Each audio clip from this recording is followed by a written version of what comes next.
En el episodio anterior conocieron al estratega.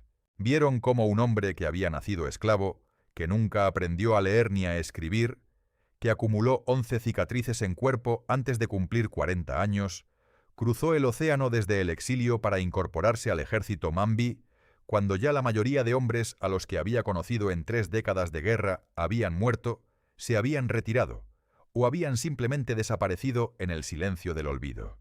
Vieron cómo Antonio Maceo los reconoció al instante, porque algunos hombres reconocen a otros hombres que han caminado por los mismos laberintos imposibles. Vieron cómo la batalla de Peralejo, en julio de 1895, donde la columna de Quintín atacó el flanco español con pérdidas significativamente menores que otras unidades comparables, demostró que este veterano de cuerpo marcado no era reliquia de guerras pasadas, sino activo de primera línea para la guerra presente. Y vieron Batabanó, el puerto fuertemente defendido que nadie consideraba vulnerable porque los pantanos del lado este eran obstáculo que ningún manual militar clasificaba como ruta de infiltración viable. 47 minutos arrastrándose en fango hasta el pecho, bajo oscuridad absoluta. 700 hombres emergiendo dentro del perímetro defensivo, desde el ángulo que los cañones no podían cubrir. 19 minutos de combate que terminaron con el puerto en manos cubanas. Si no han visto el episodio 1, están en deuda con ustedes mismos. Vayan a verlo ahora. Esta historia es mejor cuando conocen su principio. Pero para quienes estén al día, hoy seguimos donde lo dejamos. Porque lo que Quintín Banderas hizo en Batabanó fue extraordinario. Lo que estaba por hacer a continuación desafiaba categorías completamente diferentes. No de audacia física, sino de complejidad mental. No de coraje en campo de batalla, sino de ingeniería psicológica aplicada a guerra. Y todo ello con cuerpo que llevaba más daño acumulado del que la mayoría de hombres podrían soportar. Con mente que había absorbido más violencia de la que cualquier sistema psicológico puede procesar sin consecuencias permanentes. Con responsabilidad de 100 vidas cuyos dueños lo miraban con confianza que no admitía dudas públicas, aunque privadamente todas las noches se preguntara si seguía siendo el mismo hombre que comenzó esta guerra. Esta es la historia de San Cristóbal. O no, la batalla que nadie esperaba que pudiera ganarse. La batalla que probó definitivamente que el genio militar no requiere educación formal, ni piel clara, ni galones heredados de familia. Solo requiere inteligencia que se niega a aceptar los límites que otros le imponen. Bienvenidos al episodio 2, El León Ruge. Entre el 13 de marzo y el 8 de junio de 1896, Quintín Banderas participó en 11 combates documentados a través de la provincia occidental de Cuba. 11 batallas en 87 días. Eso significa un encuentro militar mayor cada 8 días en promedio. Pero los números no cuentan la historia completa. Los combates no estaban distribuidos uniformemente. Hubo semanas de marcha constante sin enfrentamiento, tiempo para que el cuerpo empezara a recuperarse y para que las heridas más recientes comenzaran a sanar. Y después había ráfagas de violencia concentrada. 3 combates en 5 días, donde el batallón apenas tenía tiempo de enterrar sus muertos antes de enfrentar la siguiente batalla.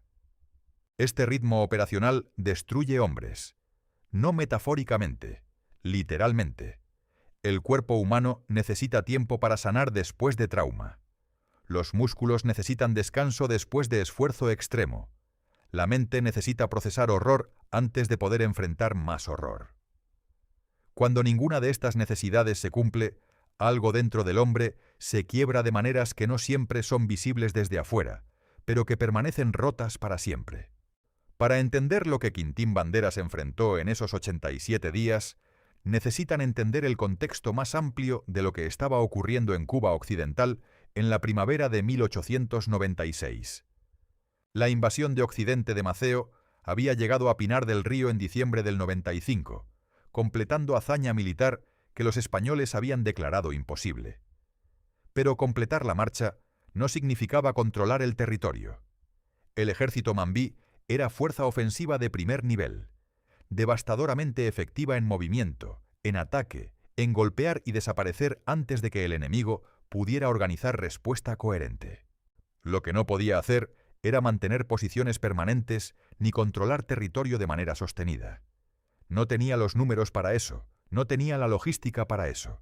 España, tras el shock inicial de la invasión, respondió con lo que siempre responde el poder colonial cuando se siente amenazado: más fuerza bruta. En enero de 1896, el general Valeriano Weyler reemplazó a Martínez Campos como capitán general de Cuba. Weyler era hombre diferente en todo sentido. Martínez Campos era estadista en uniforme que creía en combinación de fuerza y negociación. De Weyler era militar puro que creía en una sola solución para insurrecciones coloniales: destrucción total de la base de apoyo del enemigo. Su política de reconcentración, que ordenó en febrero de 1896, obligó a toda la población civil rural de Cuba Occidental a abandonar sus casas y congregarse en pueblos y ciudades guarnecidas. Cualquier persona encontrada fuera de las zonas reconcentradas sería considerada insurgente y podía ser fusilada en el acto. Las cosechas, los animales, los edificios dejados atrás, fueron destruidos sistemáticamente para privar al ejército mambí de alimento y refugio. Para el mes de marzo, cuando Quintín Banderas comenzaba su secuencia de 11 batallas, Cuba Occidental era paisaje de horror que ningún corresponsal de guerra que lo visitara podría describir sin quedar traumatizado. Los campos que habían alimentado a la isla más fértil del Caribe estaban quemados. Los caminos que conectaban haciendas y pueblos estaban vacíos de vida civil, pero llenos de soldados españoles en patrulla. Y en los pueblos reconcentrados, decenas de miles de campesinos cubanos morían de hambre, de fiebre amarilla, de cólera, de disentería, en condiciones que la Cruz Roja Internacional describió décadas después como precedente directo de los campos de concentración del siglo XX. Los números exactos nunca serán conocidos porque España nunca llevó registro sistemático de las muertes de reconcentrados. Y las estimaciones históricas van desde 100.000 hasta 400.000 muertes civiles cubanas durante los 2 años que duró la reconcentración. Para dar dimensión a eso, Cuba tenía aproximadamente 1.600.000 personas en ese momento. La reconcentración mató entre el 6 y el 25% de la población civil cubana. Quintín Banderas marchó a través de ese paisaje devastado durante 87 días. Cada día veía lo que la guerra colonial realmente significaba cuando se quitaba el vocabulario heroico y se miraban las consecuencias en cuerpos reales de personas reales. No soldados, civiles, niños con costillas visibles, madres que habían caminado días con hijos muertos en brazos porque no podían aceptar la realidad de que ya no estaban, ancianos mirando desde ojos vacíos el espacio donde habían estado sus casas.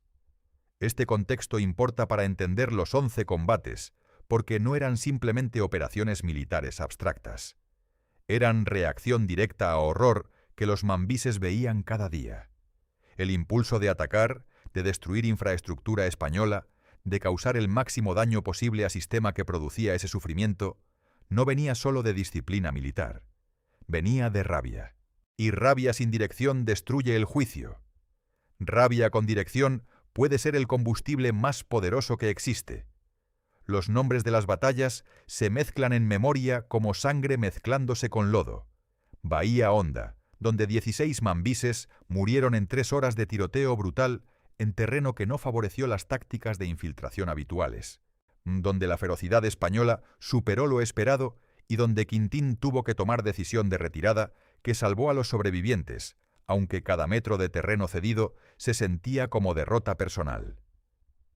El Mariel, donde Quintín recibió su 13ª herida, un sable español que le abrió el antebrazo izquierdo desde muñeca hasta codo durante combate cuerpo a cuerpo, en callejón estrecho, donde rifles eran inútiles, y lo único que importaba era quién llegaba al siguiente segundo. Guanajay, donde su batallón incendió el lado este del pueblo como distracción, mientras otro grupo destruía vías ferroviarias al oeste, operación que funcionó perfectamente en lo táctico, pero que dejó imagen de pueblo ardiendo, grabada en memoria con claridad, que no desaparecería en años. Callajabos, San Diego de los Baños, Artemisa, Los Palacios, Consolación del Sur. Cada nombre representa no solo batalla abstracta, sino hombres específicos cuyas caras Quintín podía visualizar en detalle preciso. El teniente Eusebio Morales, 24 años, muerto en Callajabos con herida de bayoneta en abdomen que tardó 4 horas en matarlo, mientras sus compañeros no podían hacer nada más que sostenerle la mano. El cabo Máximo Rivera, 17 años, su primer combate real, su último combate real, muerto en los Palacios en primera carga, cuando todavía corría hacia el enemigo con expresión de quien todavía no comprende completamente que la muerte es real y permanente y no se negocia. El soldado sin nombre que nunca supo cómo se llamaba, un reconcentrado que se había unido al batallón 2 semanas antes con machete prestado y sin más instrucción que «sígueme», y muerto en San Diego de los Baños, con tan poca experiencia en la guerra que sus compañeros más cercanos apenas podían distinguirlo de los demás reclutas recientes.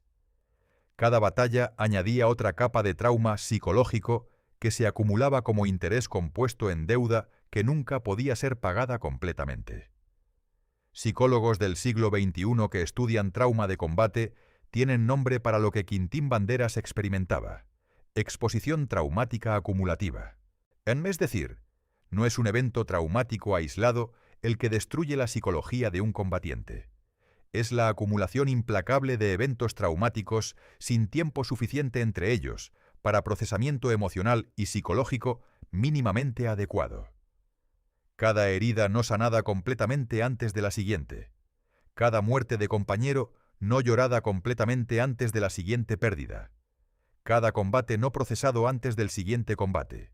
El resultado es disociación progresiva. La mente aprende a separarse del cuerpo durante violencia para poder funcionar sin que emoción paralice acción. Pero esa separación, útil en el momento de combate, se vuelve problema cuando se vuelve permanente. Cuando el hombre ya no puede conectar completamente con sus emociones ni en momentos de paz. Cuando el mundo fuera del combate parece irreal, lejano, como visto a través de vidrio empañado. Quintín Banderas vivía en ese vidrio empañado desde hacía meses para la primavera de 1896.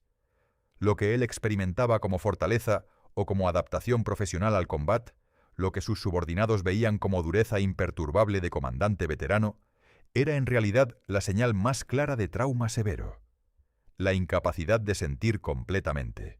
Piensen en esto por un momento. 11 batallas en menos de 3 meses.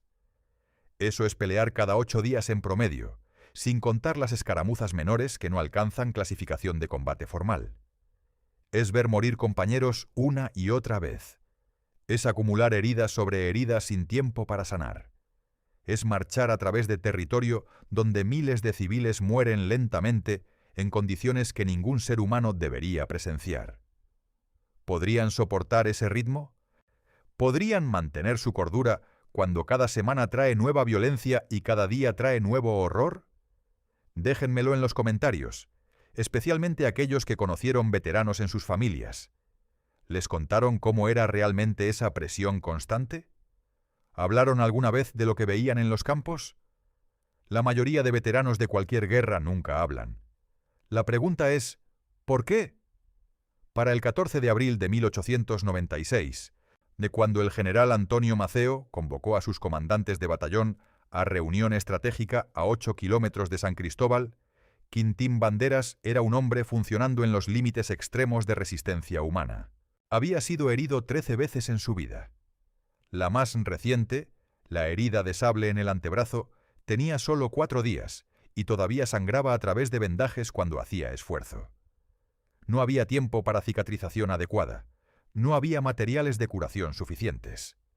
La medicina de campo en el ejército mambí dependía principalmente de lo que podía capturarse a los españoles, de lo que simpatizantes locales podían proporcionar clandestinamente, y de plantas medicinales que los soldados más ancianos recordaban de conocimiento tradicional que la esclavitud no había podido borrar completamente.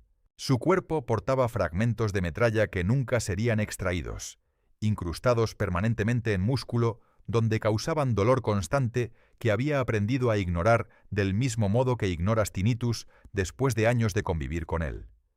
Pero ignorar no significa que no existe. Significa que el sistema nervioso ha decidido que categorizar ese estímulo como emergencia consume demasiados recursos que necesita para otras funciones. El dolor está ahí.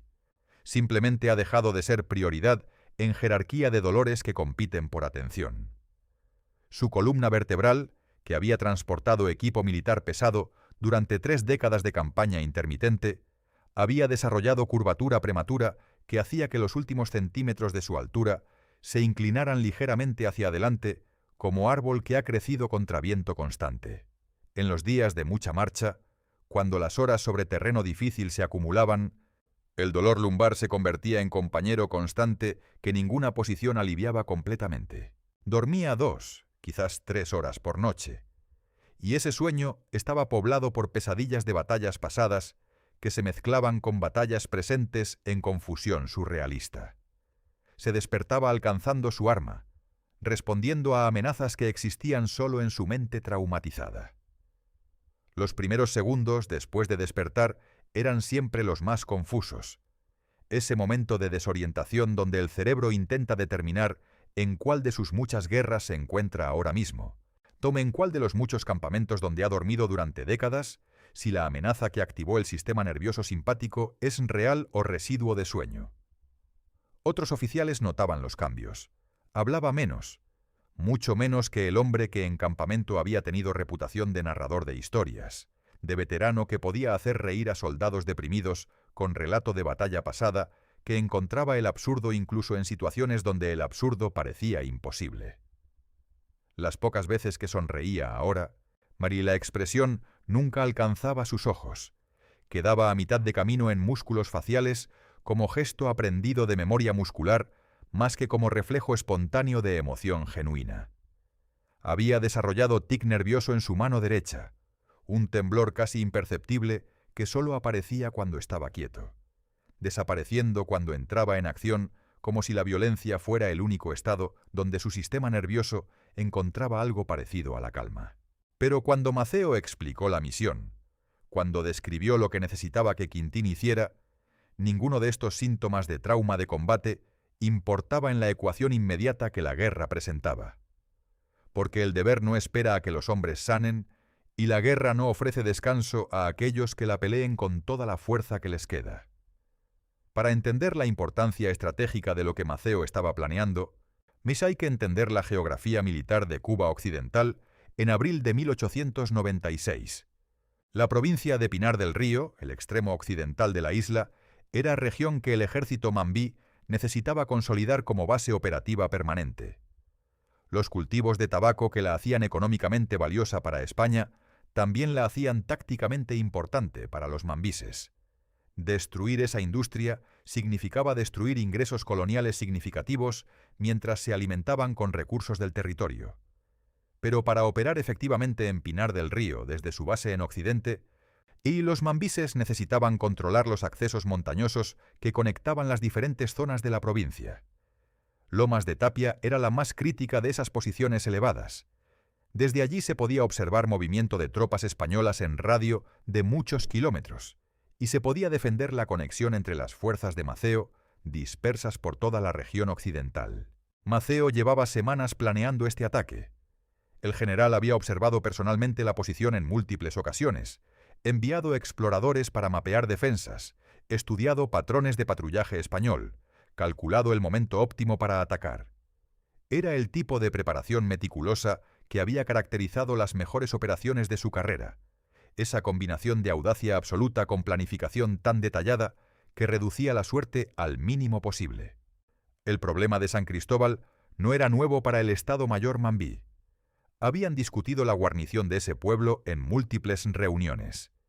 15 kilómetros en terreno relativamente llano significaban que soldados a buen paso de marcha podían cubrir esa distancia en menos de 3 horas.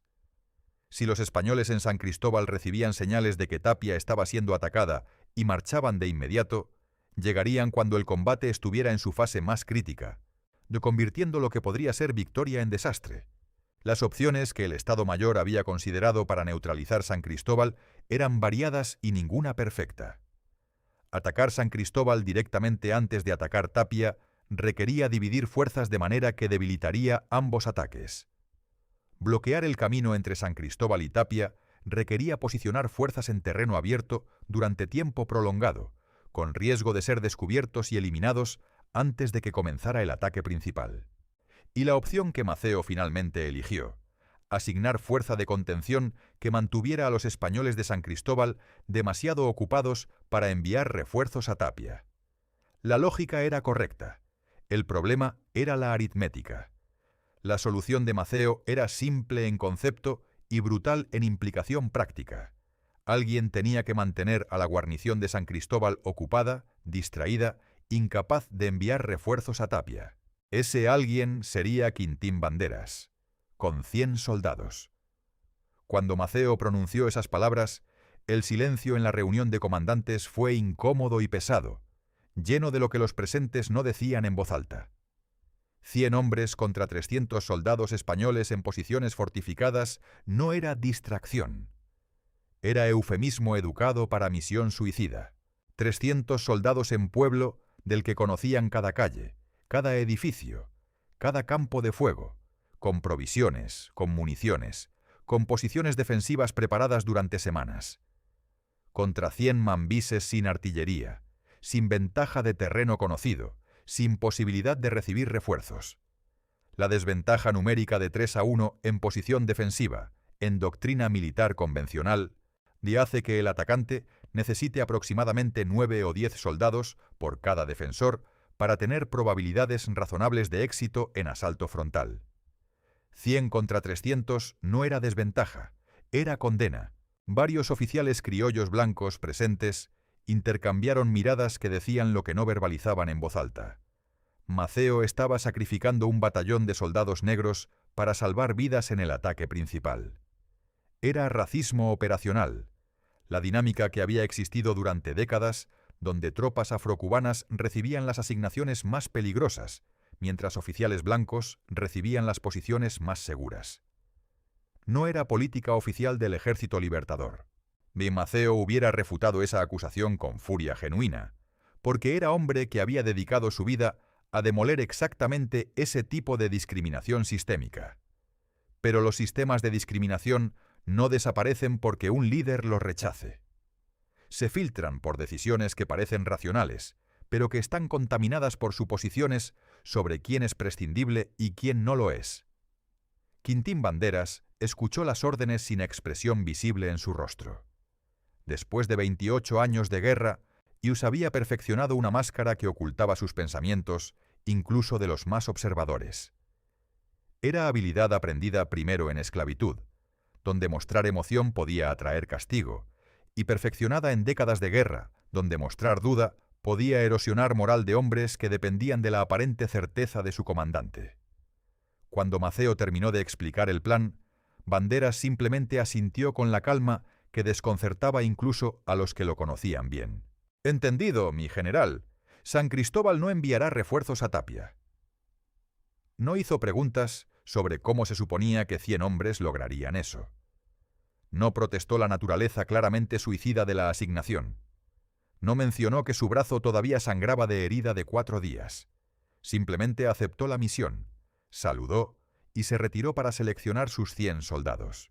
Los otros comandantes lo observaron retirarse, algunos con admiración, algunos con algo que se parecía a culpa, todos sabiendo, aunque ninguno lo dijera, que lo que acababan de presenciar era hombre aceptando misión de la que probablemente no regresaría. Lo que Quintín Banderas no dijo a nadie, ni siquiera a Maceo, era que ya estaba formulando un plan que no tenía nada que ver con las expectativas de su comandante. Maceo esperaba que Banderas realizara ataques de hostigamiento, disparos desde distancia segura, ruido suficiente para preocupar a los españoles, pero sin compromiso real que pusiera en riesgo a sus 100 soldados innecesariamente. Era lo que cualquier comandante racional haría cuando le ordenaban distraer con fuerzas inadecuadas para ataque real. Mantener presión suficiente para que los españoles de San Cristóbal dudaran en desviar tropas. Causar incomodidad sin pagar precio excesivo. Es sobrevivir para poder seguir siendo útil mañana. Era la doctrina correcta, era el manual de operaciones correcto, y Quintín Banderas la ignoró completamente, porque había aprendido algo en 28 años de guerra que los manuales militares europeos raramente capturaban en sus páginas elegantes y sus diagramas precisos, en situaciones donde las probabilidades son imposibles, donde hacer lo esperado significa perder con certeza. La única manera de ganar es hacer algo tan inesperado, tan absolutamente fuera de lo que el enemigo puede anticipar, que no tenga respuesta preparada. La sorpresa, entendida verdaderamente, no es simplemente atacar cuando no te esperan. La sorpresa verdadera es atacar de manera que el enemigo literalmente no puede comprender lo que está pasando durante el tiempo que necesitas para lograr tu objetivo. Es crear en la mente del enemigo un modelo de realidad que es completamente falso, pero que parece completamente cierto, y explotar ese modelo falso antes de que pueda ser corregido. No iba a distraer a San Cristóbal, iba a capturarlo. La diferencia entre esas dos palabras es la diferencia entre hacer lo que te piden que hagas y hacer lo que la situación realmente requiere. Es diferencia entre soldado que ejecuta órdenes y estratega que entiende el objetivo más profundo de esas órdenes y lo alcanza por camino que nadie más imaginó. Esa noche del 14 de abril, Quintín Banderas pasó horas en silencio que sus subordinados interpretaron como planificación táctica, pero que era algo más parecido a negociación interna. Revisar todo lo que sabía sobre San Cristóbal. Cada fragmento de información recogido durante días de reconocimiento. La conversación con el desertor español que había proporcionado detalles sobre disposición interna de la guarnición. De los mapas mentales que había construido durante observaciones personales al pueblo. La conversación casual con campesino local que había mencionado, sin saber la importancia de lo que decía, que las lluvias recientes habían dejado el terreno al este del pueblo especialmente blando.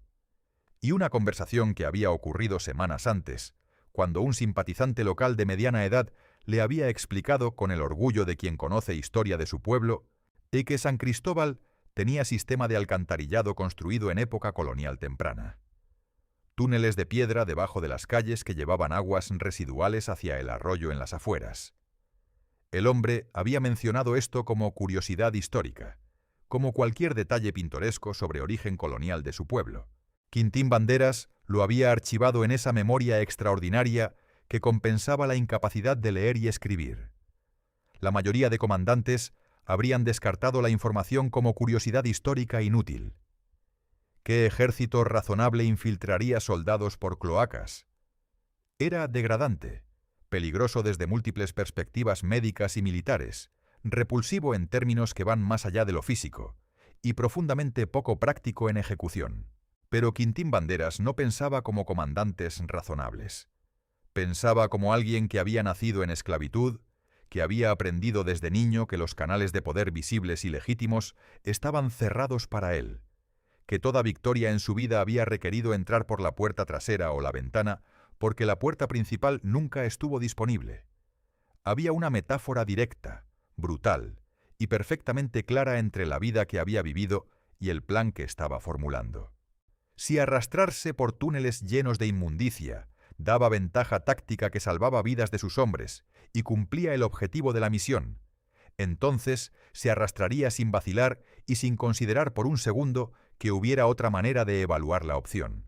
La noche del 14 de abril, Banderas seleccionó personalmente sus 100 soldados de entre el batallón más amplio.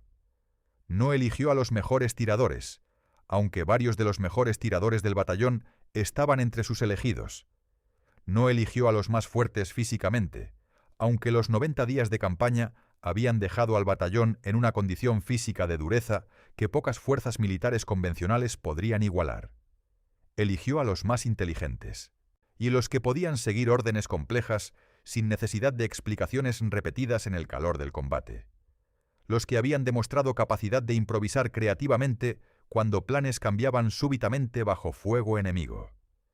Los que habían estado con él suficiente tiempo para haber desarrollado el tipo de confianza ciega que no requiere comprensión completa del plan para ejecutar su parte con absoluta determinación. Eligió hombres en quienes confiaba completamente, porque lo que estaba planeando requería confianza en el nivel más fundamental. No confianza en que el plan era bueno, confianza en que si Quintín Banderas decía que esto podía funcionar, entonces podía funcionar, incluso si la evidencia externa apuntaba exactamente en dirección contraria. Les explicó el plan completo esa noche, sentados en círculo en claro oculto entre vegetación densa, con luna suficientemente alta para ver caras pero sin dar luz que centinelas españoles pudieran detectar. No elaboró, no romantizó, no buscó palabras heroicas para envolver lo que les estaba pidiendo. Vamos a hacer que los españoles crean que somos 500 cuando solo somos 100. Mientras creen eso, vamos a entrar en su pueblo por donde nunca esperarán. Y vamos a causar suficiente caos que abandonen San Cristóbal pensando que están perdiendo ante fuerza abrumadora. Cuando uno de los soldados pidió los detalles de por donde nunca esperarán, Quintín Banderas se los dio sin adornos. Por el sistema de drenaje, por los túneles de alcantarillado, por 700 metros de oscuridad, agua contaminada, gas de metano y espacio apenas suficiente para que un hombre adulto se arrastre de codos y rodillas. El silencio que siguió duró exactamente el tiempo que cada hombre necesitó para procesar lo que había escuchado y llegar a su propia conclusión sobre si podía hacerlo. Un veterano de 30 años llamado Tomás, que había peleado junto a Banderas durante 5 años, hombre cuyo juicio Quintín respetaba precisamente porque nunca exageraba en ninguna dirección, preguntó con voz completamente neutral: «Mi coronel, ¿y si no funciona?». Quintín lo miró directamente a los ojos sin parpadear, con esa mirada que Tomás había visto antes en momentos de verdad absoluta. «Entonces moriremos habiendo intentado lo imposible. Eso es mejor epitafio que morir sin haber intentado nada». No hubo más preguntas sobre si debían hacerlo. Solo preguntas técnicas sobre cómo hacerlo mejor. A las 9 de la noche del 14 de abril, el grupo completo de Banderas se acercó silenciosamente a San Cristóbal desde el sur, moviéndose en oscuridad que sus ojos, acostumbrados a campaña nocturna durante meses, navegaban con razonable efectividad. Se detuvieron a 500 metros del perímetro defensivo del pueblo, fuera del rango de fuego español, pero perfectamente visible desde posiciones de centinela, una vez que encendieran luces. Mera distancia calculada, suficientemente lejos para estar seguros, suficientemente cerca para que el teatro que estaban por montar fuera creíble. Y entonces comenzaron el teatro más importante de sus vidas, el espectáculo que de fallar los mataría a todos y que de funcionar crearía condiciones para lo que vendría a continuación. 100 hombres comenzaron a encender fogatas, pero no 100 fogatas, 500. La instrucción precisa era una fogata cada 10 metros en patrón, que sugería campamento masivo que se extendía en semicírculo alrededor del lado sur del pueblo. Pequeñas hogueras con suficiente separación para que desde las murallas de San Cristóbal pareciera que el horizonte entero estaba ocupado por acampamiento de ejército grande preparándose para operación mayor. Hombres corrían entre las fogatas llevando antorchas, creando movimiento constante visible desde las murallas. No corrían aleatoriamente, corrían siguiendo rutas que simulaban soldados trasladando equipamiento, llevando mensajes entre unidades, preparando posiciones de ataque. Era coreografía de guerra, aprendida en décadas de observar cómo ejércitos se preparan para batalla. Y las voces. Las voces eran quizás el elemento más elaborado de toda la operación, y habían ensayado durante horas antes de ponerse en marcha. 20 soldados con voces diferentes, con diferentes tonos y timbres, gritaban órdenes a unidades completamente imaginarias. «Tercera compañía, preparen posiciones al este. Segunda brigada, revisen municiones. Artillería, posicionen piezas para bombardeo matutino. Ingenieros, asienten carretas en retaguardia. Caballería, mantengan caballos lejos de los fuegos. Enfermería, avancen hacia posiciones de reserva». No había tercera compañía, ni segunda brigada, ni artillería, ni ingenieros, ni caballería, ni enfermería. Solo 20 voces diferentes, creando ilusión auditiva de cientos de soldados preparándose para asalto coordinado. Era teatro sonoro de altísima calidad, ejecutado por hombres que nunca habían leído libros sobre teatro, pero que habían visto suficientes operaciones militares reales para saber exactamente cómo suenan. Algunos disparaban rifles al aire ocasionalmente. Es el sonido seco y definido de fuego disperso que sugería cientos de armas siendo probadas y preparadas para batalla inminente.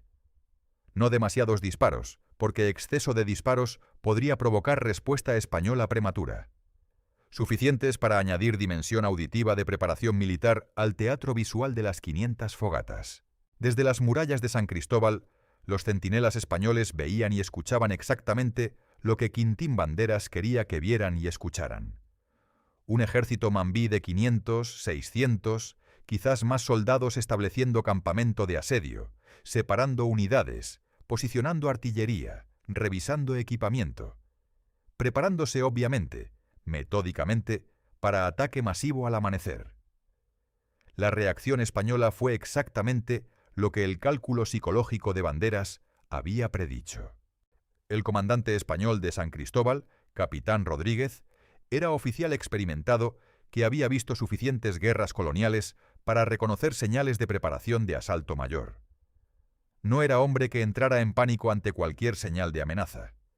Pero lo que sus centinelas reportaban era demasiado específico, demasiado consistente, demasiado característico de operación real para ser simple intimidación. Envió inmediatamente mensajeros urgentes en múltiples direcciones. A Pinar del Río, solicitando refuerzos, a Lomas de Tapia, advirtiendo que podría necesitar apoyo, al comandante de sector, notificando situación crítica en San Cristóbal. Sus mensajes eran breves y alarmados.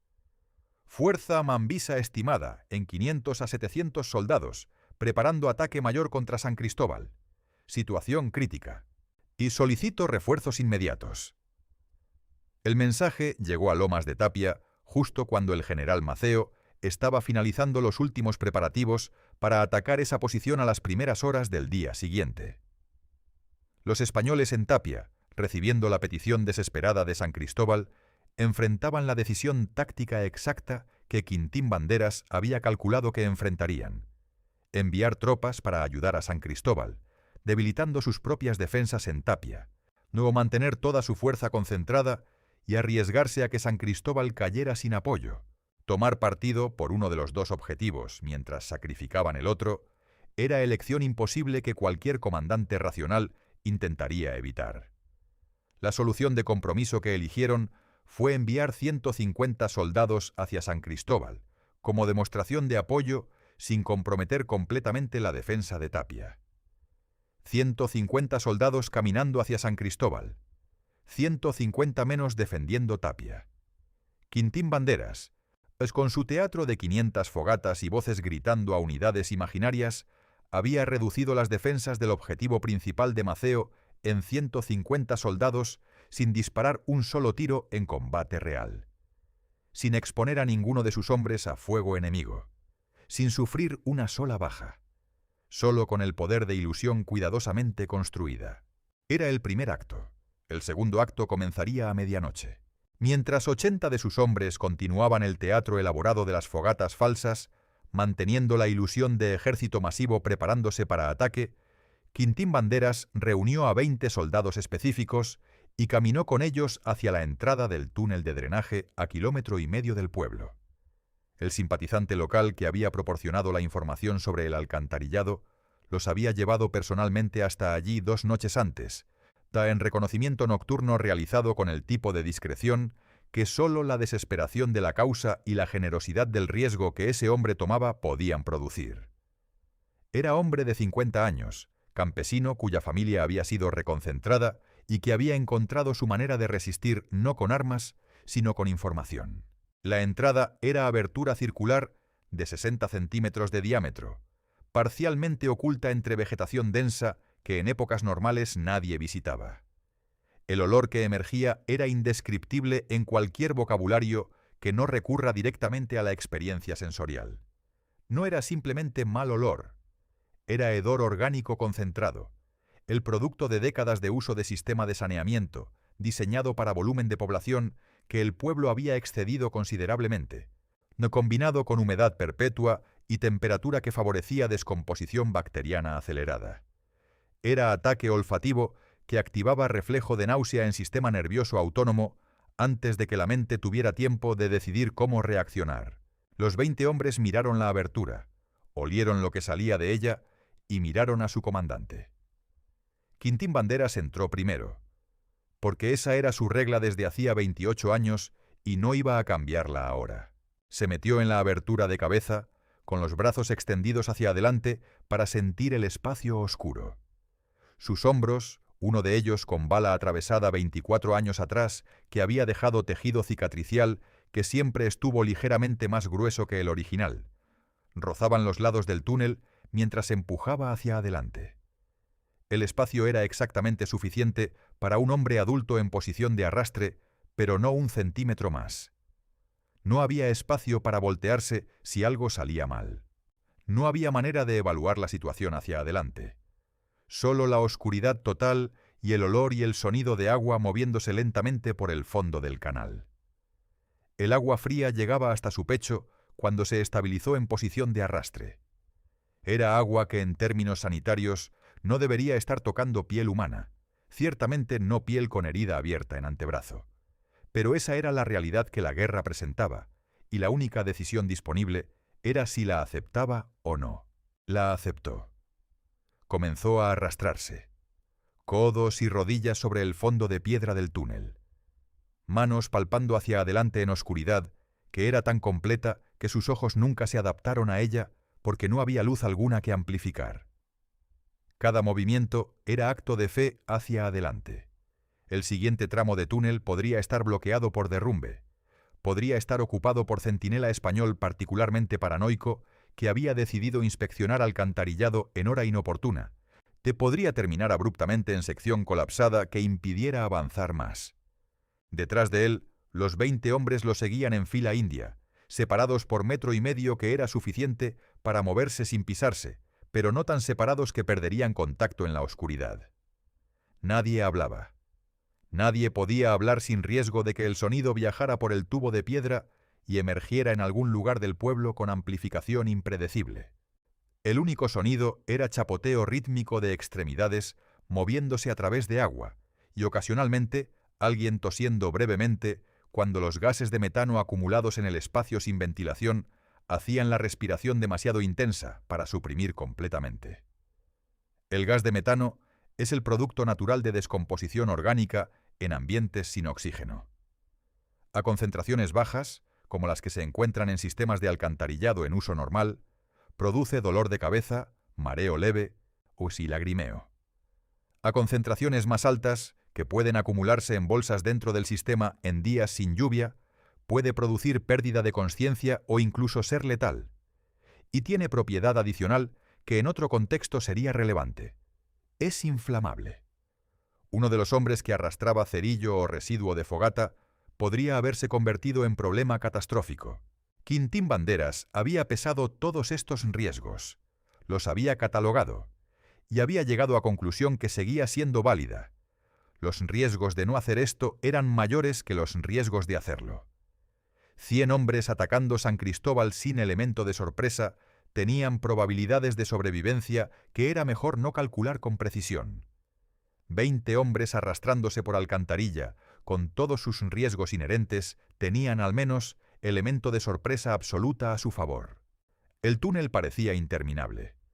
La mente, sin información visual, pierde capacidad de estimar distancia y tiempo con cualquier precisión. Lo que objetivamente fueron aproximadamente 50 minutos de arrastre, se experimentó subjetivamente como duración imposible de cuantificar. Podría haber sido 2 horas, podría haber sido toda la noche. La oscuridad y el dolor, y el esfuerzo físico y el olor que penetraba hasta el fondo de los pulmones, creaban estado alterado de consciencia que no era exactamente pánico, pero tampoco era el pensamiento claro y calculado que Quintín Banderas necesitaba mantener.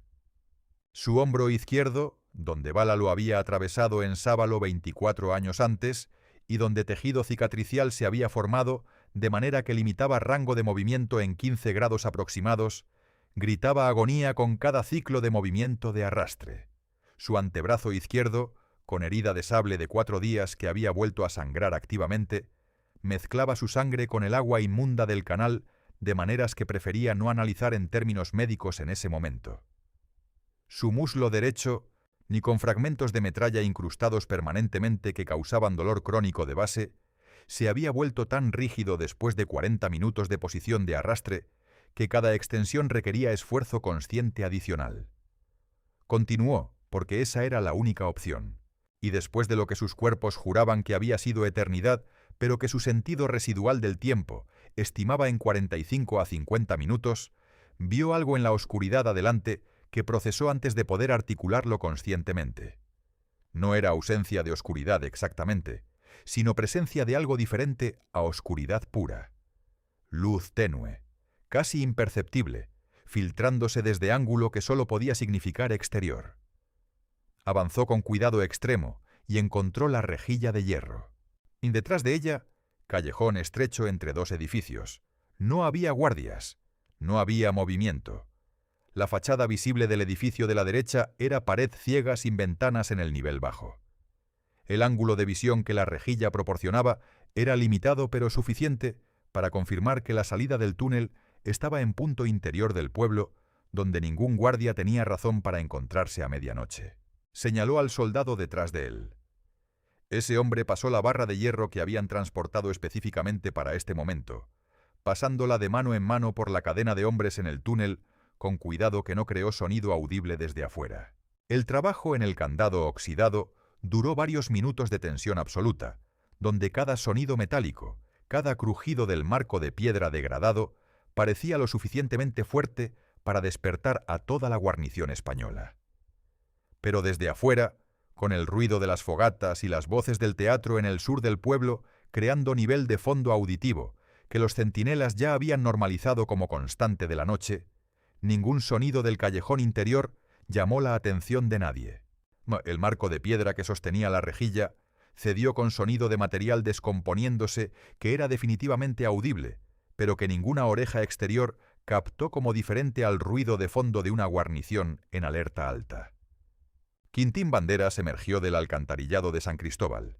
Imaginen por un momento lo que acabo de describir, no en términos abstractos. Concrétenlo. 50 minutos arrastrándose por oscuridad total. Agua fría hasta el pecho. Olor que hace vomitar. Gases que queman los pulmones y hacen los ojos llorar sin parar. Techo de piedra que roza la espalda. Sin posibilidad de volverse si algo sale mal. Con herida abierta en el brazo que está mezclando su sangre con esa agua. Con músculos que llevan 11 batallas de Damage acumulado, protestando cada metro. Y todo esto para infiltrarse en pueblo enemigo, donde 300 soldados armados los matarán en segundos si los detectan. ¿Lo harían? No como abstracto heroico, como pregunta real sobre sus propios límites. ¿Cuál sería su límite? ¿Qué harían para proteger algo o a alguien que amaran suficientemente? Déjenmelo en los comentarios, porque estas conversaciones sobre límites humanos reales son la razón por la que estas historias importan. No para admirar a héroes distantes, para entender qué somos capaces de hacer cuando algo verdaderamente importante está en juego. Quintín Banderas estaba parado en callejón oscuro de San Cristóbal, cubierto completamente de inmundicia. Su uniforme, que había comenzado la noche en condición deplorable para estándares civiles, pero funcional para estándares de campaña mambí, era ahora masa de tela saturada de agua contaminada y materiales orgánicos que preferían no identificar específicamente.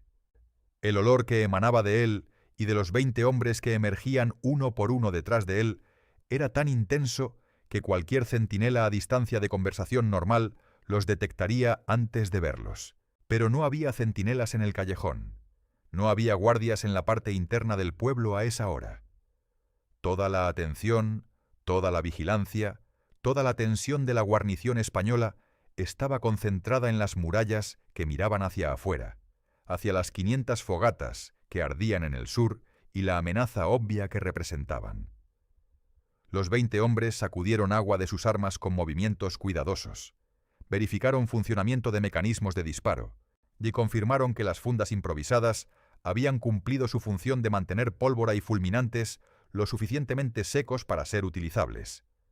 5 de ellos tenían armas que habían sufrido suficiente humedad para ser poco confiables.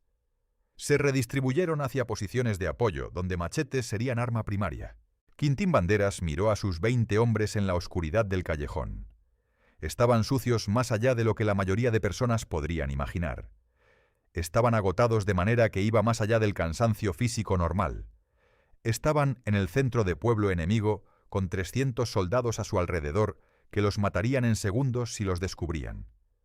Y en sus caras, en esos ojos que brillaban en oscuridad con adrenalina de lo que acababan de hacer y lo que estaban a punto de hacer, si Quintín Banderas vio algo que reconoció desde lo más profundo de su propia experiencia. La claridad particular que viene cuando el miedo ha sido tan completamente aceptado que ya no paraliza sino que enfoca. No era ausencia de miedo, era miedo convertido en combustible. Era el estado que los guerreros de todas las culturas y todas las épocas han descrito de maneras diferentes, pero que siempre significa lo mismo. Estamos aquí, estamos completamente presentes y haremos lo que sea necesario. Los miró uno por uno durante segundos que valían más que horas de discurso. Después simplemente asintió. Era suficiente. Quintín Banderas dividió sus 20 hombres en 4 grupos de 5 con precisión quirúrgica, que venía de haber memorizado cada detalle de la disposición interna de San Cristóbal durante días de reconocimiento y análisis de inteligencia proporcionada por simpatizantes locales. Cada grupo tenía objetivo específico. Cada hombre en cada grupo sabía exactamente dónde ir, qué hacer cuando llegara, y cuánto tiempo tenía para hacerlo antes de que la situación se volviera incontrolable. El grupo 1, liderado por el veterano Tomás, atacaría el cuartel principal, donde la mayoría de soldados dormían en literas de madera apiladas que los hacían vulnerables durante esos primeros segundos de confusión, donde la mente intenta procesar alarma mientras el cuerpo todavía está en estado de sueño. No para matar sistemáticamente, que era objetivo imposible con 5 hombres contra posiblemente 150 soldados dormidos, sino para crear caos que pareciera ataque de fuerza mucho mayor. El grupo 2 atacaría el puesto de comando donde los oficiales coordinaban la defensa del pueblo. Cortar la cabeza de la serpiente, o al menos obligarla a agacharse durante tiempo suficiente para que el cuerpo de la serpiente perdiera coordinación, era principio táctico que Quintín había aplicado en docenas de combates previos, con resultados consistentemente positivos. El grupo 3 tenía la tarea más técnicamente demandante y la más crítica en términos de impacto psicológico: el depósito de municiones. No destruirlo sistemáticamente, que requería tiempo y herramientas que no tenían, sino prenderle fuego con antorchas improvisadas que habían transportado envueltas en tela impermeable durante toda la odisea del alcantarillado. Una explosión de municiones en el corazón de un pueblo, a las 2 de la madrugada, produciría efecto psicológico que ninguna cantidad de disparos de rifle podría igualar.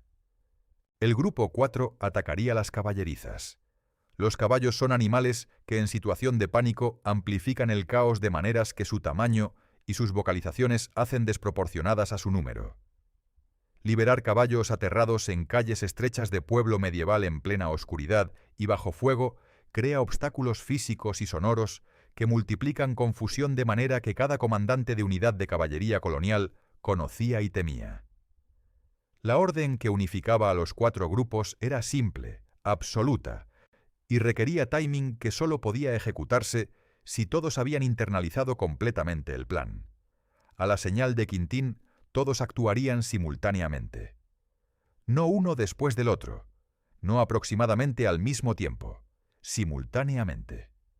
Porque el efecto psicológico que necesitaban crear dependía completamente de que la guarnición española sintiera que estaba siendo atacada desde múltiples puntos al mismo tiempo, que el enemigo ya estaba dentro del perímetro en números que no podía contener, que la situación era irrecuperable antes de que tuvieran tiempo de organizarse para responder coherentemente.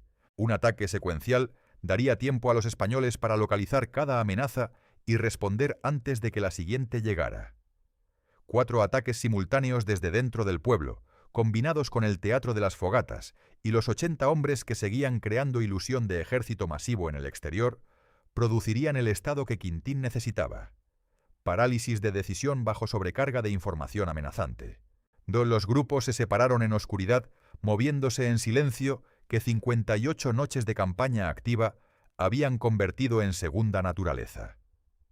El olor que emanaban de 20 cuerpos cubiertos de inmundicia de alcantarilla era problema potencial, pero era problema que la oscuridad de la noche sin luna nueva y la concentración de todos los sentidos españoles hacia las amenazas externas del sur hacía manejable durante los minutos críticos que seguían. Quintín Banderas caminó solo hacia la posición desde donde daría la señal. Eran las 2:14 de la madrugada del 15 de abril de 1896. A las 2:15 de la madrugada, Quintín Banderas dio la señal. No fue señal dramática, no fue discurso, no fue grito de batalla, fue disparo de pistola al aire, sonido que en la noche silenciosa de un pueblo donde todos los nervios estaban ya al máximo de tensión, resonó como detonación mucho más grande de lo que físicamente era. 4 grupos abrieron fuego simultáneamente desde 4 direcciones diferentes dentro de San Cristóbal. El sonido de 20 rifles disparando en la noche fue ensordecedor, magnificado por eco de edificios de piedra colonial que llevaban siglos acumulando la capacidad de rebotar sonido, de maneras que hacían imposible determinar con precisión de dónde venía cada detonación. No sonaba como 20 rifles, sonaba como 100, sonaba como 150. Sonaba como el principio del fin de cualquier guarnición que estuviera escuchando. Y los gritos, las voces. 20 hombres gritando órdenes a compañías fantasma en español, claro, fuerte, absolutamente convencido. Segunda compañía, avancen desde el este. Tercera compañía, cubran el flanco norte, no dejen escapar a nadie. Cuarta compañía, tomen el cuartel principal, capturen a los oficiales. Quinta compañía, aseguren las caballerizas, no dejen caballos al enemigo. Artillería en posición, esperando órdenes para bombardear el centro. Sexta compañía, bloqueen la salida norte, que no pase nadie. No había segunda compañía, ni tercera, ni cuarta, ni quinta, ni sexta. No había artillería esperando órdenes. Solo 20 hombres que habían ensayado esas voces durante horas antes de entrar al túnel. Hombres que conocían el sonido de operaciones militares reales, porque habían vivido en ellas durante años y podían reproducir ese sonido con autenticidad que ningún actor de teatro podría igualar. Estaban actuando sus propias vidas en escenario donde la credibilidad del papel que interpretaban determinaba si sobrevivirían la siguiente hora. Los soldados españoles despertaron en caos absoluto que ningún entrenamiento previo había preparado para escenario específico. Disparos desde dentro del pueblo era contingencia que el manual de defensa contemplaba en términos generales, pero la realidad de despertarse con disparos simultáneos desde múltiples direcciones interiores, mientras voces gritaban órdenes a docenas de unidades atacantes, activaba el sistema nervioso simpático en modo de supervivencia, que no era compatible con evaluación calmada de situación. Los soldados más disciplinados alcanzaron armas de manera automática, buscaron a sus suboficiales, intentaron recibir instrucciones coherentes. Pero sus suboficiales también estaban despertando de sueño profundo bajo bombardeo auditivo de disparos y gritos. También intentaban procesar qué estaba pasando. También gritaban órdenes a soldados que ya estaban corriendo en múltiples direcciones. Los soldados menos disciplinados, de que eran la mayoría en cualquier guarnición colonial de cualquier ejército imperial de esa época, simplemente corrieron. Algunos corrieron hacia donde creían que estaba el enemigo. Algunos corrieron lejos de donde creían que estaba el enemigo. Algunos simplemente corrieron sin dirección particular porque en caos absoluto el sistema nervioso primitivo toma decisiones que la parte racional del cerebro no ratifica. El grupo que atacó el cuartel principal abrió las puertas de golpe con suficiente fuerza para crear sonido de explosión menor. Disparó al techo 3 veces mientras Tomás gritaba: «¡Ríndate! Estás rodeado por fuerzas cubanas. Segunda, tercera y cuarta compañía en posición. No hay salida». Y desapareció en oscuridad del callejón adyacente antes de que cualquier soldado dentro del cuartel pudiera orientar un arma en su dirección. Dentro del cuartel, 240 soldados que habían estado dormidos 30 segundos antes, ahora estaban de pie en oscuridad, gritándose entre ellos, sin poder ver a ningún enemigo, pero absolutamente convencidos de que los enemigos estaban ahí, que eran muchos y que la situación era crítica. El grupo del puesto de comando tuvo resultado más sangriento y más útil estratégicamente. El oficial de guardia que protegía la entrada al puesto de mando recibió herida de bala que lo incapacitó pero no mató, sonido que se escuchó en toda la manzana, antes de que los 5 hombres del grupo forzaran entrada al edificio. Y los 2 oficiales que estaban dentro procesando mensajes y tratando de coordinar respuesta a las fogatas del exterior se encontraron de súbito con 5 mambises apestando a alcantarilla apuntándoles con armas. Un oficial tuvo reflejos y reacción suficientemente rápidos para alcanzar su pistola antes de ser reducido físicamente. El otro levantó las manos. Ambos sobrevivieron la noche, aunque el primero con lesiones adicionales producto del altercado. Con el puesto de mando capturado aunque fuera temporalmente, los canales de comunicación y coordinación española dentro del pueblo se rompieron en exactamente el momento en que más los necesitaban. Los oficiales en otras partes del pueblo gritaban al puesto de mando. Nadie respondía desde el puesto de mando. Lo que eso significaba para la mente de un soldado en situación de caos era exactamente lo que Quintín Banderas necesitaba que significara, que la situación era peor de lo que parecía. El grupo del depósito de municiones tardó más de lo planeado.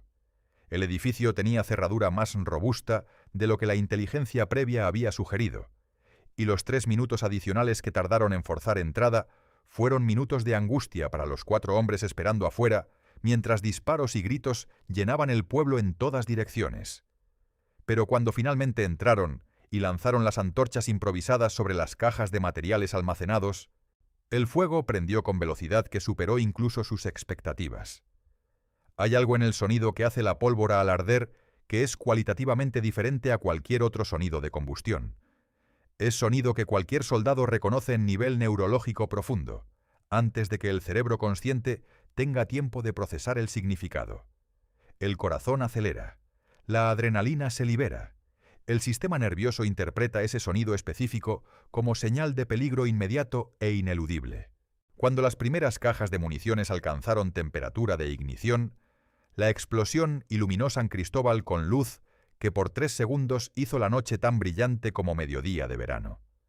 La onda expansiva fue suficientemente poderosa para quebrar ventanas en radio de 200 metros y para hacer que soldados españoles que estaban corriendo simplemente cayeran por efecto de presión sobre sistemas de equilibrio. El sonido fue escuchado con claridad desde las posiciones de Maceo a 15 kilómetros de distancia, donde el generalísimo y sus 2000 hombres preparándose para atacar Tapia al amanecer lo interpretaron correctamente. Banderas había hecho algo. Dentro de San Cristóbal, la explosión completó el proceso que los disparos y gritos habían comenzado. El pánico que hasta ese momento había sido estrés agudo manejable en hombres entrenados se convirtió en pánico puro e incontrolable. No importaba cuánto entrenamiento tuviera un soldado.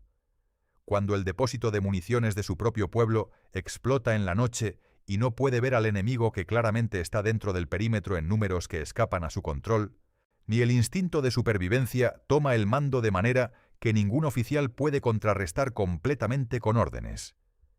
El grupo de las caballerizas tuvo quizás el efecto más caótico y más duramente recordado de todos. Los caballos, que habían estado ya inquietos por hora de sonidos anormales, estaban en estado de terror máximo cuando los 5 hombres abrieron los portones. 19 caballos militares aterrorizados se lanzaron hacia el espacio abierto del pueblo con toda la energía de animales de 600 kilos que se mueven a velocidad de galope en calles estrechas diseñadas para tráfico humano y carros de bueyes.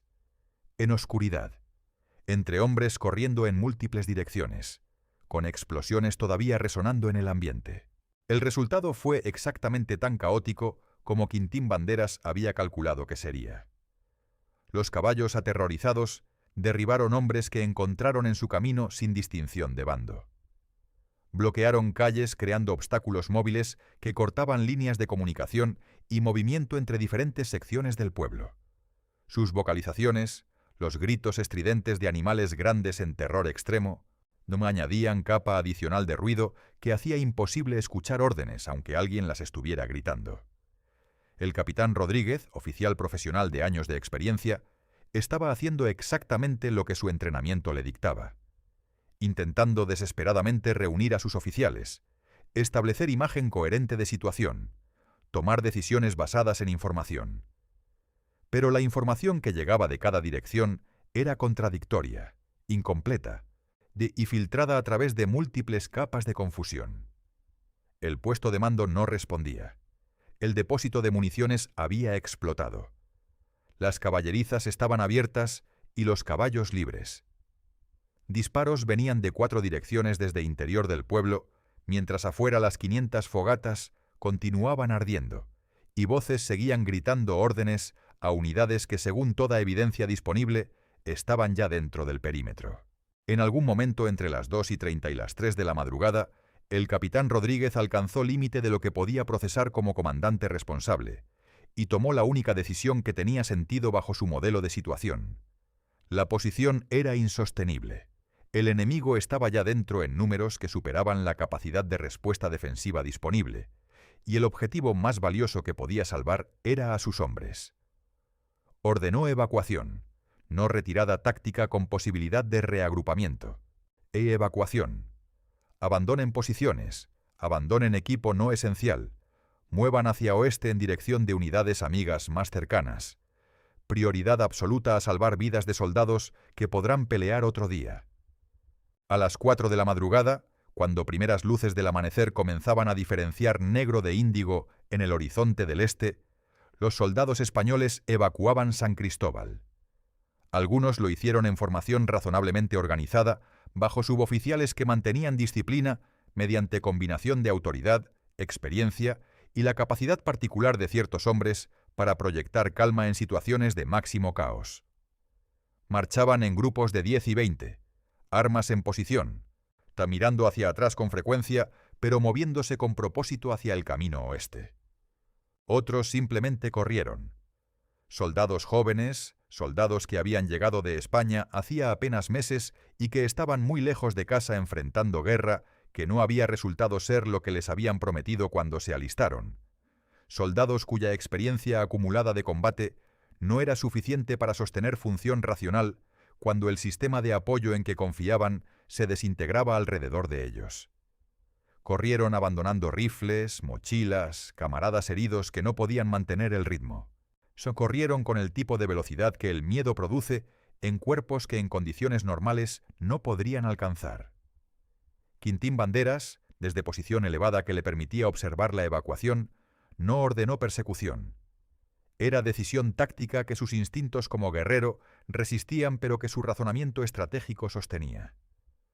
Sus 100 hombres, 20 de ellos empapados de inmundicia y agotados por la tensión de infiltración nocturna, de contra 300 soldados españoles, incluso en pánico parcial en campo abierto con luz naciente, sería resultado muy diferente al del combate urbano nocturno, donde la confusión favorecía a los pocos contra los muchos. Había cumplido el objetivo. Dejar que el enemigo se retirara sin persecución costosa era parte de la inteligencia táctica, no cobardía. Sus bajas: 3 muertos, 7 heridos. Una cifra que en cualquier análisis objetivo de operación de 100 contra 300 en posición defensiva urbana era resultado que ningún manual militar habría predicho como posible, que habría clasificado como optimista en el mejor de los casos y como fantasía en el peor. Las bajas españolas: 19 muertos entre combate directo y fuego fratricida durante el pánico de las primeras horas, 43 heridos de diferente gravedad, el resto evacuado físicamente intacto, pero psicológicamente marcado por experiencia de sentirse superados completamente dentro de su propio perímetro defensivo, por enemigo que parecía estar en todas partes simultáneamente y que había llegado desde donde nadie puede llegar. Y a 15 kilómetros al sur, el general Antonio Maceo iniciaba su asalto a Lomas de Tapia con 2000 mambises contra guarnición que había enviado 150 de sus mejores soldados a San Cristóbal y que nunca los vería regresar a tiempo para hacer diferencia. El ataque duró 4 horas. Tapia cayó al amanecer. Las pérdidas mambisas fueron significativamente menores de lo que habrían sido contra guarnición completa. 2 objetivos tomados. Plan ejecutado a la perfección. De precio en sangre infinitamente menor de lo que cualquier estimación razonable habría proyectado. Todo porque un hombre con 13 heridas en el cuerpo y décadas de trauma sin procesar había decidido entrar a una guerra distinta a la que le habían asignado, usando entrada que ningún estratega europeo habría considerado digna de mención. 3 días después de la batalla, cuando el general Antonio Maceo llegó a San Cristóbal, encontró a Quintín Banderas supervisando con su eficiencia habitual la distribución de suministros capturados entre las tropas, realizando inventario mental de lo que sería útil para las próximas semanas de campaña y lo que debería dejarse o destruirse para no ralentizar marcha. Era trabajo de logística que muchos comandantes de su rango delegarían en subordinados, pero Quintín Banderas había aprendido en décadas de guerra que los detalles de aprovisionamiento determinaban supervivencia tanto como cualquier decisión táctica en campo de batalla. Maceo lo convocó a reunión privada en lo que había sido la oficina del comandante español, habitación con paredes de piedra y ventana que daba al patio central donde todavía había evidencia de la noche de 3 días antes. Marcas de fuego en edificio donde había estado el depósito de municiones, y vidrios rotos que nadie había tenido tiempo de recoger, postes de las caballerizas con puertas todavía abiertas, donde los caballos nunca regresaron. Los otros oficiales esperaban afuera. La mayoría podía escuchar que la conversación adentro no era tranquila. La voz de Maceo, que cuando quería podía llenar espacio de manera que hacía temblar muebles, llegaba en fragmentos que los que esperaban afuera podían distinguir como palabras específicas, aunque no siempre como frases completas. Desobedeció, órdenes directas, corte marcial. El silencio que seguía a cada declaración de Maceo duraba exactamente el tiempo que requería que otro hombre respondiera.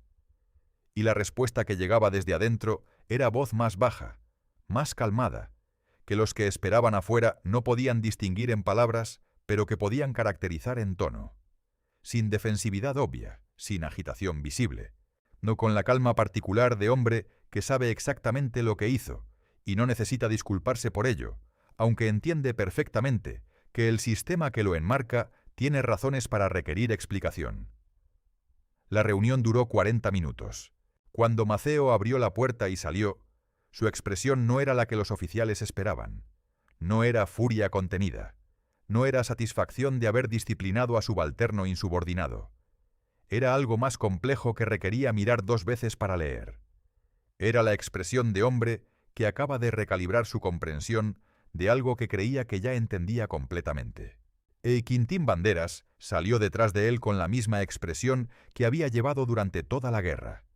Máscara perfecta que revelaba exactamente lo que quería revelar y nada más. Maceo habló a los oficiales reunidos afuera sin preámble. El coronel Banderas ha demostrado que la distinción entre cumplir la letra de una orden y cumplir el espíritu de esa orden no siempre favorece a la letra. San Cristóbal no envió refuerzos a Tapia. La misión está cumplida. El método empleado será tema de estudio para quienes tengan tiempo de estudiarlo. Pausa breve. Preparen recomendación formal de ascenso a coronel pleno para el coronel Banderas. La firmamos hoy. Varios de los oficiales criollos blancos que estaban escuchando reaccionaron con expresiones que recorrían el espectro desde sorpresa genuina hasta malestar apenas disimulado. Uno de ellos, teniente coronel de familia camagüeyana que había servido en la guerra de los 10 años desde posición de relativa seguridad y que en la del 95 había demostrado valor competente pero nunca excepcional, se permitió la imprudencia de abrir la boca. «Mi general, el ascenso tan acelerado podría...» Maceo lo miró con esa mirada específica que los que habían servido con él reconocían como punto límite, más allá del cual la conversación adoptaba dimensiones muy diferentes. «¿Podría qué, teniente coronel?» El hombre reconsideró lo que estaba a punto de decir. Modificó la oración en marcha.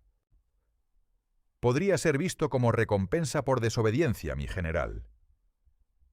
Puede ser visto de ese modo por quien no entienda la diferencia entre desobedecer la letra de una orden para cumplir su espíritu con resultados superiores a los esperados, y desobedecer una orden por cobardía, incompetencia o interés propio. Maceo hizo pausa deliberada. Si alguno de los presentes puede mostrarme operación comparable, 100 hombres contra 300 en posición defensiva con 3 bajas propias, y antes de criticar los métodos empleados para lograrla, escucho. Silencio total. Nadie. Bien, la recomendación de ascenso se firma hoy. Esa noche, cuando el campamento dormía y la guardia nocturna hacía sus rondas en el perímetro de San Cristóbal todavía bajo control mambí, Maceo buscó a Quintín Banderas en la ronda de supervisión que el coronel realizaba cada noche sin excepción. Era ritual que sus hombres conocían bien, independientemente de lo que hubiera ocurrido durante el día, independientemente de su propio nivel de agotamiento, Quintín Banderas caminaba el perímetro del campamento cada noche antes de dormir. Se verificaba personalmente que los centinelas estuvieran despiertos y alertas. Intercambiaba palabras breves con los soldados en guardia, no órdenes sino conversación, el tipo que recuerda a un hombre que su comandante lo ve como persona y no simplemente como función. Maceo lo alcanzó en el extremo norte del perímetro, donde la vista se extendía hacia campo oscuro que la semana previa había sido zona de operaciones y que ahora simplemente era noche cubana bajo luna creciente. Caminaron juntos en silencio durante un rato que ninguno de los dos necesitaba llenar. Finalmente Maceo habló, y su voz tenía tono diferente al que había usado en la reunión oficial. Era voz de conversación privada entre iguales, cosa que raramente acontecía entre general y coronel en ningún ejército del mundo, pero que en el Ejército Libertador Cubano, con toda su informalidad y su historia particular de liderazgo forjado en circunstancias más bien incompatibles con jerarquía rígida, y no era completamente imposible. ¿Cómo sabía que funcionaría? Quintín no respondió de inmediato. Caminaron varios metros más en silencio mientras consideraba la pregunta con la seriedad que merecía. «No lo sabía, mi general». Maceo lo miró de reojo. «¿Entonces?» Sabía que lo otro, hostigar desde distancia como distracción convencional, no funcionaría. No con 100 hombres contra 300 en posición sólida. Podría haber causado incomodidad suficiente para dar a Tapia 10 o 15 minutos antes de que los refuerzos salieran de todos modos. No era suficiente. Así que eligió lo que podía funcionar sobre lo que no podía. Elegí lo que tenía posibilidad de funcionar sobre lo que tenía certeza de fracasar. Son cosas diferentes. Maceo consideró esto. ¿Y los hombres? ¿Nunca dudaron de seguirlo por el alcantarillado? Quintín Banderas hizo sonido que en otro hombre habría sido risa. En él era exhalación cargada de algo más complejo. Dudaron. Claro que dudaron. Todo hombre razonable duda cuando le piden arrastrarse 700 metros por cloaca. La pregunta no era si dudarían, era si confiarían más en mí que en su duda. ¿Y si no hubieran confiado? Entonces habría ido con los que confiaran y habría ajustado el plan para los que tuviera. ¿Habría funcionado con menos hombres? Pausa larga. No lo sé. Probablemente no con suficiente efectividad para los 4 objetivos simultáneos. Quizás con 3, quizás con 2 y mayor riesgo en los otros. La guerra no da respuestas teóricas a preguntas teóricas. Solo respuestas reales a situaciones reales. Maceo asintió lentamente. Llevo 30 años en esta guerra, coronel Banderas. 30 años aprendiendo que hay cosas que los académicos militares nunca comprenden, porque sus experiencias nunca los ponen en situaciones donde la única manera de sobrevivir es inventar soluciones que no existen en ningún manual. Usted lleva 30 años en esta guerra y es el general más grande que Cuba ha tenido, mi general. Yo llevo 28 años en esta guerra y seguiré siendo el coronel que entró por las cloacas. Maceo miró al otro hombre durante momento que tenía peso de reconocimiento genuino. No por mucho tiempo más si sigo mandando ejércitos. Se separaron sin más palabras. Era conversación que había dicho todo lo que necesitaba decir. Pero toda victoria tiene precio. Y el precio que Quintín Banderas llevaba pagando durante 28 años de guerra estaba escrito en su cuerpo, de manera que ningún ascenso podría borrar y ningún reconocimiento podría aliviar. 13 heridas documentadas para junio de 1896. 13 cicatrices que contaban historias de momentos donde la muerte estuvo a centímetros y eligió a otro hombre. Cada una representaba semanas de dolor que era difícil de dimensionar para quien no lo ha experimentado. No el dolor agudo del momento del impacto, que el shock y la adrenalina del combate parcialmente atenúan, sino el dolor sordo y constante del proceso de curación que en condiciones de campo, si sin anestesia adecuada, sin materiales de curación suficientes, sin posibilidad de descanso real, se extendía durante semanas mientras el cuerpo intentaba reparar lo que el hierro y el plomo habían roto. Las cirugías sin anestesia eran experiencia que los veteranos raramente describían en detalle y que los no veteranos raramente podían imaginar con precisión. El cirujano de campo, que era frecuentemente no un médico formalmente, sino el hombre con más experiencia práctica disponible, trabajaba con herramientas básicas, mientras otros hombres sostenían al paciente. La alternativa a cirugía sin anestesia era no cirugía, que en el caso de fragmentos de metralla incrustados o balas en posición que causaban daño continuo, era alternativa que llevaba a muerte más lenta y más dolorosa que el procedimiento mismo. Quintín Banderas había pasado por ese proceso 13 veces. En 13 ocasiones diferentes había sido sostenido por manos de compañeros, mientras manos de cirujano de campo excavaban en su carne. En 13 ocasiones había mordido cuero o madera o lo que hubiera disponible mientras el trabajo se hacía. En 13 ocasiones había salido del otro lado con cuerpo que funcionaba suficientemente para continuar, pero que nunca volvería a ser lo que era antes. Los fragmentos de metralla que nunca serían extraídos porque estaban en posiciones donde la cirugía sería más peligrosa que el fragmento mismo, permanecían incrustados en músculo, causando dolor crónico constante de baja intensidad que había aprendido a categorizar como fondo irrelevante. El dolor está ahí todos los días, en todo momento. Simplemente había dejado de merecer atención consciente, porque prestarle atención no cambiaba nada y consumía recursos cognitivos que necesitaba para otras cosas. Y más allá de las heridas físicas, estaban las que no tenían cicatriz visible. El insomnio crónico que llevaba años instalado como compañero permanente de sus noches. 2 horas, quizás 3 de sueño real antes de que el sistema nervioso lo activara de nuevo, respondiendo a amenazas que no existían en el mundo físico, pero que en el mundo interior eran completamente reales. Los despertares con mano sobre arma, corazón latiendo a ritmo de combate, mente en proceso de determinar en cuál de sus muchas guerras y campamentos se encontraba antes de que la realidad presente pudiera imponerse sobre residuo de sueño. Las pesadillas eran menos frecuentes que en años anteriores, lo cual no era señal de recuperación, sino señal de que el sistema nervioso había aprendido a suprimir el procesamiento de ciertos materiales incluso durante el sueño. Lo que los psicólogos del siglo XXI llaman disociación. Lo que los veteranos de todas las épocas han llamado simplemente aprender a vivir con ello. El temblor en mano derecha que solo aparecía en reposo. La hipervigilancia que hacía imposible sentarse en espacio cerrado sin verificar todas las salidas. La incapacidad que había notado con sorpresa en los primeros años y que ahora simplemente aceptaba como característica permanente de su realidad, de sentir alegría con la misma intensidad que sentía antes de cierta cantidad de trauma acumulado. No ausencia de sentimiento, amortiguamiento. Como escuchar música a través de pared que filtra agudos y deja solo graves. Para cuando la guerra del 95 finalmente terminara en 1898 con intervención estadounidense que ninguno de los mambises que habían peleado 30 años habían pedido, y que muchos sentirían como segunda traición después de décadas de sacrificio, Quintín Banderas habría participado en más de 50 combates documentados en esta guerra sola. Su cuenta total de heridas alcanzaría 23 cicatrices visibles, y más las invisibles que nunca sanarían completamente.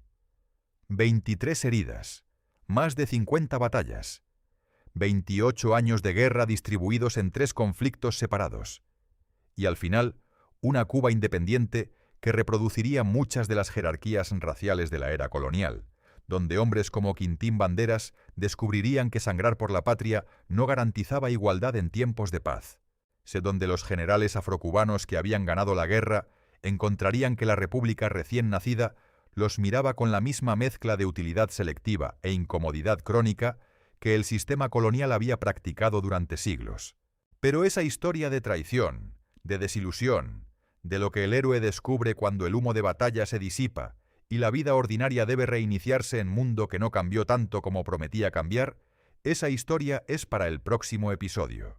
Porque hoy hemos contado las batallas que revelaron el genio. Han visto a hombre que nació sin ninguno de los recursos que el mundo convencionalmente asocia con grandeza, sin educación, sin título, sin familia reconocida, sin piel del color que el sistema colonial favorecía. Y han visto cómo ese hombre construyó, combate por combate, herida por herida, decisión difícil por decisión difícil, de una mente táctica que ejecutó en San Cristóbal algo que los manuales militares europeos de su época habrían clasificado como imposible, no porque tuviera ventajas que no tenía, sino porque entendió algo que la educación formal frecuentemente oscurece, que la creatividad en situaciones extremas no es lujo ni talento especial. Es la respuesta natural de mente humana que no acepta los límites que otros le imponen. El heroísmo afrocubano en las guerras de independencia de Cuba no es capítulo menor en historia mayor. Es columna vertebral de esa historia, sistemáticamente minimizada, deliberadamente olvidada en ciertos períodos, atribuida incorrectamente en otros. Es historia que generaciones de cubanos en Cuba y en el exilio han conocido solo parcialmente, filtrada a través de capas de interpretación que con frecuencia respondían a agendas muy diferentes a la verdad. Quintín Banderas peleó por Cuba Libre. Cuba Libre tardó 155 años en darle el reconocimiento completo que merece. Y todavía hay cubanos que llevan su nombre sin saber exactamente quién fue. ¿Qué significa para ti el heroísmo afrocubano? No como concepto abstracto, como pregunta real sobre qué hacemos con estas historias cuando las conocemos.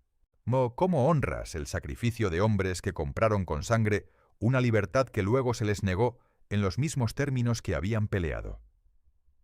¿Qué responsabilidad tenemos quienes vivimos en esa libertad, aunque sea libertad imperfecta y alejada de la isla original, con los que pagaron el precio de ella?